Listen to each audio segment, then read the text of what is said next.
নমস্কার বন্ধুরা, গোপালে হেসেলে আপনাদের সবাইকে স্বাগত। আজকে আমি একটু কাঁচা কলা আর মুগ ডাল দিয়ে দারুণ সুস্বাদু একটা ইউনিক নিরামিষ রেসিপি আপনাদের সাথে শেয়ার করছি, যেটা ছোট থেকে বড় যাকেই খাওয়াবেন তারই কিন্তু খেতে খুব ভালো লাগবে। তাই চলুন আর একটুও সময় নষ্ট না করে রান্নাটা করে ফেলি। আজকে দারুণ টেস্টি একটা নিরামিষ রান্না করব, সেজন্য দুটো কাঁচা কলা নিয়ে নিয়েছি। এবার এই কাঁচা কলাগুলোকে আগে খোসা ছাড়িয়ে নিচ্ছি। দুটো কাঁচা কলারই খোসাটা ছাড়িয়ে নিয়েছি। এবার একটা গ্রেটারের সাহায্যে ভালো করে গ্রেট করে নিচ্ছি। দুটো কাঁচা কলাই ভালো করে গ্রেট করে নিয়েছি। এবার এটাকে ঢাকা দিয়ে আমি কিছুক্ষণের জন্য এক সাইডে রেখে দিচ্ছি। কাঁচা কলাটা তো গ্রেট করে রেখে দিয়েছি। আর এবার এই রান্নার আরেকটা মূল ইনগ্রেডিয়েন্ট হলো মুগ ডাল, সেটা নিয়ে নিয়েছি।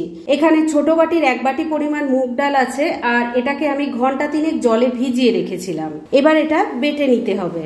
ডালটা বাটার জন্য মিক্সির জারের মধ্যে পুরোটা ডাল দিয়ে দিয়েছি। এর সাথে দিয়ে দিচ্ছি ছোট ছোট 4 টুকরো আদা, দিয়ে দিলাম 3টে কাঁচা লঙ্কা। ঝালটা অবশ্যই নিজেদের টেস্ট অনুযায়ী দেবেন। এবার এর মধ্যে সামান্য পরিমাণ জল দিয়ে দিচ্ছি। এবার এটা বেটে নিয়ে একটা মিহি পেস্ট তৈরি করে নিচ্ছি। ডালটা ভালো করে বেটে নিয়েছি। এবার গ্রেট করা কাঁচা কলাটার মধ্যে দিয়ে দিচ্ছি। সমস্ত ডাল বাটাটা দিয়ে দিয়েছি। এবার এর মধ্যে আমি কিছু গুঁড়ো মশলাও দেব। প্রথমেই দিয়ে দিলাম হলুদের গুঁড়ো, দিয়ে দিলাম অল্প একটু কাশ্মীরি মির্চ পাউডার। এটা কালারটা ভালো হওয়ার জন্য, আপনারা না চাইলে এখানে এটা স্কিপ করতে পারেন। অল্প একটু গরম মশলার গুঁড়োও দিয়ে দিলাম। দিয়ে দিচ্ছি স্বাদ মতো নুন। এবার সবকিছু খুব ভালো করে মেখে নিচ্ছি। সমস্ত কিছু দিয়ে কাঁচা কলা আর মুগ ডালের পেস্টটাকে ভালো করে মাখিয়ে নিয়েছি। এবার তাহলে চলুন নেক্সট স্টেপের দিকে এগোনো যাক। এবার একটা প্যানের মধ্যে অল্প একটু তেল দিয়ে গরম করে নিয়েছি, আর কাঁচা কলা আর মুগ ডালের যে পেস্টটা সেটা এর মধ্যে ঢেলে দিচ্ছি। ভালো করে এটাকে প্যানের মধ্যে স্প্রেড করে দিচ্ছি। বন্ধুরা, আপনারা আমার রেসিপি দেখার সাথে সাথে আমার ফেসবুক পেজ গোপালের হেসেল, তাতেও ভিজিট করতে পারেন। ডেসক্রিপশন বক্সে লিংক দেওয়া আছে। দেখুন, মিক্সারটাকে ভালো করে স্প্রেড করে দিয়েছি। এবার ফ্লেমটাকে লো আর মিডিয়ামের মাঝামাঝি রেখেছি। এই ফ্লেমে ঢাকা দিয়ে 4-5 মিনিট এটাকে রান্না হতে দিতে হবে। মিনিট 5 রান্নাটা করে নিয়েছি। এবার ঢাকা তুললাম। এবার এটাকে আস্তে করে নিয়ে উল্টে দেব।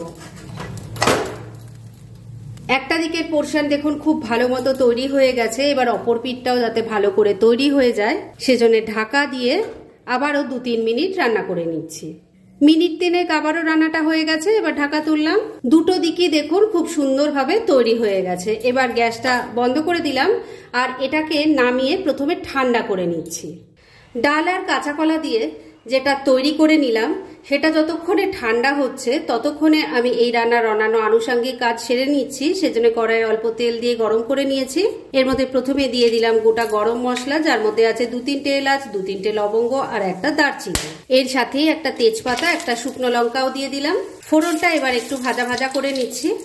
ফোড়নটা ভাজা ভাজা হয়ে গেছে। এবার এর মধ্যে একটু আলুর টুকরো ভেজে নেব, তাই দিয়ে দিলাম। মিডিয়াম ফ্লেমে রেখে আলুর টুকরোগুলোকে একটু ভাজা ভাজা করে নিচ্ছি। এখানে আমি একটাই মিডিয়াম সাইজের আলু নিয়েছি।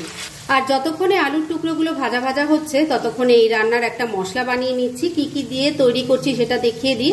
এখানে আছে গোটা জিরে, গোটা ধনে, 1 টুকরো আদা রেখেছি, 3টে কাঁচা লঙ্কা আছে, একটা শুকনো লঙ্কা আছে, আর একটা টমেটো নিয়েছি। এই সব কিছু একসাথে মিশিয়ে বেটে একটা মিহি পেস্ট তৈরি করে নিচ্ছি। মশলাটা তৈরি হয়ে গেছে, আর আলুর টুকরোগুলো ভাজা ভাজা করে নিয়েছি। এবার তৈরি করে রাখা মশলার পেস্ট ঢেলে দিলাম। এর সাথে দিয়ে দিলাম হলুদের গুঁড়ো, কালারটা ভালো হওয়ার জন্য দিয়ে দিচ্ছি একটু কাশ্মীরি মির্চ পাউডার, অল্প গরম মশলার গুঁড়ো দিয়ে দিলাম, স্বাদ মতো নুন দিয়ে দিলাম, সামান্য একটু চিনি দিয়ে দিলাম। এবার মিডিয়াম ফ্লেমে রেখে সবকিছু ভালো করে মিশিয়ে নিয়ে মশলাটাকে খুব ভালো করে কষিয়ে নিচ্ছি। আর মশলা কষানো হতে হতে বন্ধুরা, ওই যে মিক্সারটা দিয়ে যেটা তৈরি করে নিলাম আমি, সেটা কিন্তু ঠান্ডা হয়ে গেছে। চলুন এবার তাহলে সেটা দিয়ে কি করছি সেটা দেখিয়ে দিই। কাঁচা কলা আর ডালের মিশ্রণটা দিয়ে যেটা তৈরি করে নিয়েছি সেটা এখন সুন্দর ঠান্ডা হয়ে গেছে। এবার এটাকে ধোকা যেমন আমরা কাটি ঠিক সেইভাবে কেটে নিচ্ছি। এটা খেতে কিন্তু বন্ধুরা অপূর্ব হয়। আর এটার আজকে আমি গ্রেভি বানাবো, তবে আপনারা কিন্তু এটা চা কফির সাথেও সার্ভ করতে পারেন, তাতেও খেতে কিন্তু ভীষণ ভালো লাগে, আর কেউ বুঝবেই না যে এটা কাঁচা কলা দিয়ে তৈরি হয়েছে। একবার ট্রাই করে দেখুন। সবটা দেখুন কেটে নিয়েছি আমি, এটা স্কোয়ার শেপে কেটেছি, তবে আপনারা চাইলে ডায়মন্ড শেপেও কাটতে পারেন। যাই হোক, এবার এই প্লেটটাকে তো এক সাইডে রেখে দিচ্ছি, আর ওইদিকে আলুটা কষানো হচ্ছিল মশলার সাথে। চলুন কতটা হলো সেটা দেখা যাক। ধোকার পিসগুলো সব কেটে রেখে দিয়েছি, এদিকে আলুর সাথে মশলাটাও ভালো করে কষানো হয়ে গেছে, এর থেকে এখন তেলটা সেপারেট হয়ে গেছে। এর মধ্যে এবার দিয়ে দিচ্ছি একটু কাজু বাদাম বাটা। আমি 8-10টা কাজু বাদাম অল্প জল দিয়ে বেটে নিয়েছি, সেটা দিয়ে দিলাম। ফ্লেমটাকে মিডিয়ামে রেখে আবার সবকিছু মিশিয়ে মশলাটাকে আর একবার খুব ভালো করে কষিয়ে নিচ্ছি। মশলার সাথে আলুটাকে মিশিয়ে মিনিট 2 সময় নিয়ে আবারও একবার খুব ভালো করে কষিয়ে নিয়েছি। এবার গ্রেভির জন্য জল দিয়ে দিচ্ছি। এই রান্নায় কিন্তু জলের পরিমাণ একটু বেশি পড়ে, কেননা ধোকাগুলো এর মধ্যে পড়বে আর সেটা অনেকটাই জল টেনে নেবে, তাই জলের পরিমাণ একটু বেশি পড়বে। আর মিক্সির জারটায় অনেকটা মশলা লেগেছিল, তার মধ্যেই আমি জল নিয়ে দিয়ে দিলাম। সবকিছু খুব ভালো করে মিশিয়ে নিচ্ছি। এবার ফ্লেমটাকে লো আর মিডিয়ামের মাঝামাঝি রেখে ঢাকা দিয়ে 3-4 মিনিট রান্না করে নিচ্ছি। মিনিট 5 রান্নাটা হয়ে গেছে, এবার ঢাকা তুললাম। এবার তৈরি করে রাখা ধোকার পিসগুলো সব দিয়ে দিচ্ছি। এগুলো দিয়ে কিন্তু বন্ধুরা বেশিক্ষণ রান্না করা যাবে না, কেননা তাহলে এই ধোকাগুলো পুরোটা গ্রেভি টেনে নেবে আর একদম নরম হয়ে ভেঙে যাবে, যেটা দেখতে বা খেতে কোনোটাই ভালো লাগবে না। সমস্ত ধোকার পিসগুলো দিয়ে দিয়েছি, এবার গ্রেভির সাথে একটু মিশিয়ে নিচ্ছি। বন্ধুরা এটা কিন্তু একদম ইউনিক একটা রান্না, আর খেতে অসাধারণ হয়। একবার ট্রাই না করলে সেটা বুঝতেই পারবেন না। ধোকার পিসগুলো গ্রেভির সাথে ভালো করে মিশিয়ে নিলাম। এবার 2-3টে গোটা কাঁচা লঙ্কা দিয়ে দিলাম, আর এর সাথে দিয়ে দিচ্ছি অল্প একটু ঘি। ভালো করে মিশিয়ে নিচ্ছি। এবার ফ্লেমটাকে মিডিয়ামে করে দিয়েছি। এই ফ্লেমে ঢাকা দিয়ে মিনিট 2 রান্না করে নিচ্ছি। মিনিট 2 রান্নাটা হয়ে গেছে, এবার ঢাকা তুলে নিলাম। এবার কিন্তু রান্না একদম রেডি। দেখুন প্রত্যেকটা ধোকার পিস কিন্তু গোটা গোটা রয়েছে, আর এইভাবেই কিন্তু পরিবেশন করলে খেতে বা দেখতে দুটোই ভালো লাগবে। এবার গ্যাসটা বন্ধ করে দিলাম, আর এবার কিন্তু এটা ঢেকে রাখা যাবে না, না হলে স্টিমে ধোকাগুলো নরম হয়ে যাবে, তাই ডাইরেক্ট সার্ভ করে আপনাদের দেখাচ্ছি। ফ্রেন্ডস, আমার আজকের এই দুর্দান্ত স্বাদের নিরামিষ রান্নার রেসিপি একদম রেডি হয়ে গেছে এবং আমি সার্ভ করে দিয়েছি। ভীষণ ইজি রেসিপিটা, কিন্তু খেতে ফাটাফাটি হয়। খুব কম সময় কম উপকরণ এটা তৈরি হয়ে যায়, অথচ যাকেই খাওয়াবেন তারই কিন্তু এটা খেতে ভীষণ ভালো লাগবে। তাই দেরি না করে পারলে এটা আজই একবার ট্রাই করে ফেলুন, আর তারপর কেমন লাগলো সেটা প্লিজ কমেন্ট করে জানাবেন।